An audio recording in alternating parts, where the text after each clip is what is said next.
Hi everyone, this is Mrs. G.A. and today we're going to do a small introduction to proofs.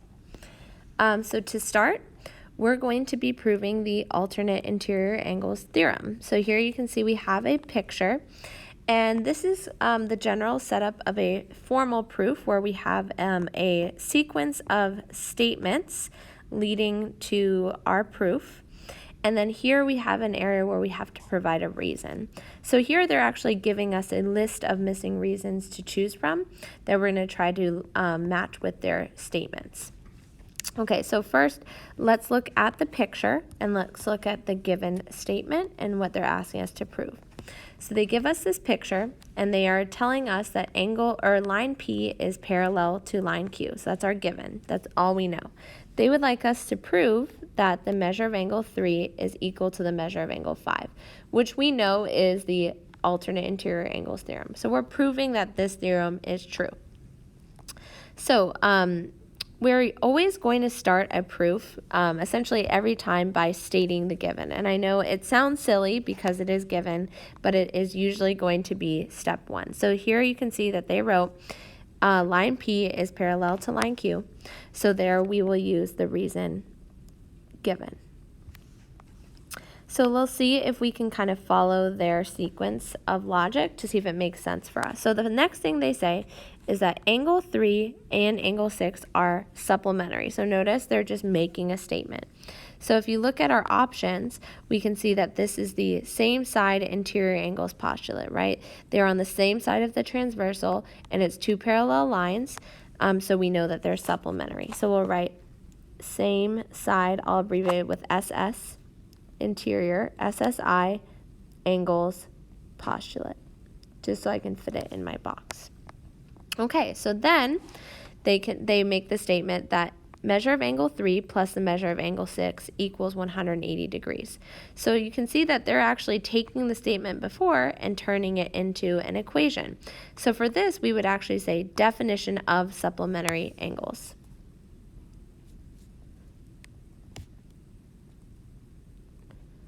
So again, they made a statement and then they were able to make an equation from that statement, knowing that supplementary means they add up to 180. All right, let's see what they say next. Next, they say that 5 and 6 are a linear pair.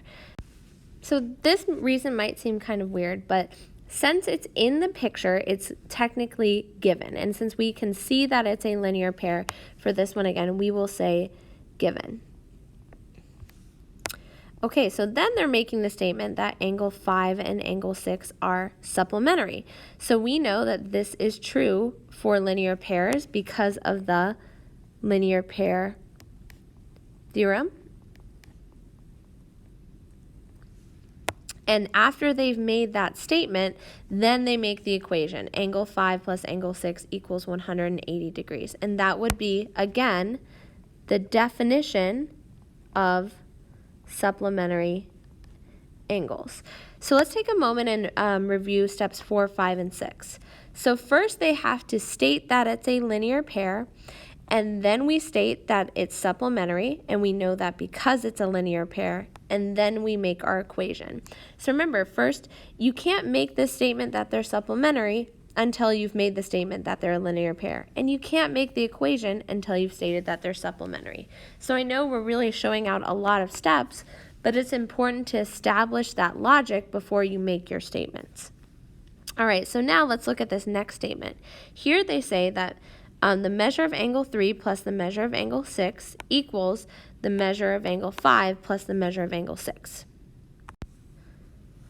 So to figure out the reason for this, let's look back in our steps to see where we see these different parts. So I see that here it says the measure of angle 3 plus the measure of angle 6 equals 180. And here I see that it says the measure of angle 5 plus the measure of angle 6 equals 180. So since they are both equal to 180, we can actually substitute and say that they're equal to each other. So this would be the substitution property of equality, POE, property of equality. So again, I can see that they substituted 180 with angle 5 plus angle 6 to make this statement. Now let's see what they did from here to here. So here they just say angle 3 is equal to angle 5. So compare it to the step before. You can see that the only thing that's different, angle 6 is gone.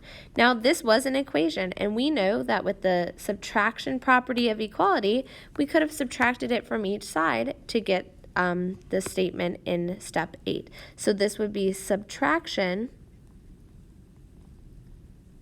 property of equality.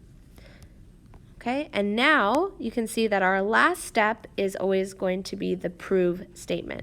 So now we have proven that the alternate interior angles theorem is true. All right, let's do one more example together. So here we're actually going to be doing a paragraph proof. So you can see that we actually have the same picture and the same given statement that angle P, or line P, is parallel to line Q. But this time, they're asking us to prove that angle 4 is congruent to angle 8, which would be us proving the corresponding angles theorem, because we know that they should be parallel or congruent when we have a transversal and two parallel lines. So here, let's see if we can read through the paragraph and fill in the blanks. So by the given statement, P is parallel to Q. So we start with the same thing of stating the given. Next, they say, angle 4 and angle 6 form a pair of blank. So if I look at angle 4 and angle 6, I can see that these are alternate interior angles. So I'll say alternate interior angles.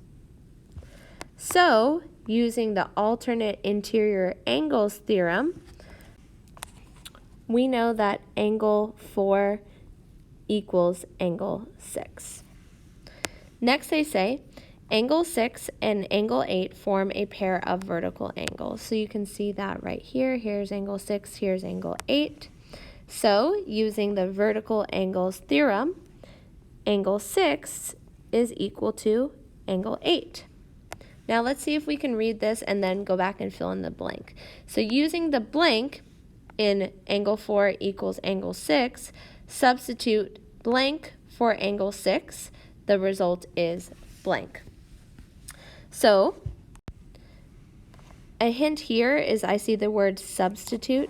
So here I'm going to write the substitution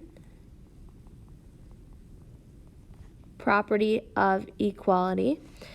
So using the substitution property in angle 4 equals angle 6, I'm going to substitute something with angle 6 to get the result of this. So remember, our final answer will always be what we're trying to prove.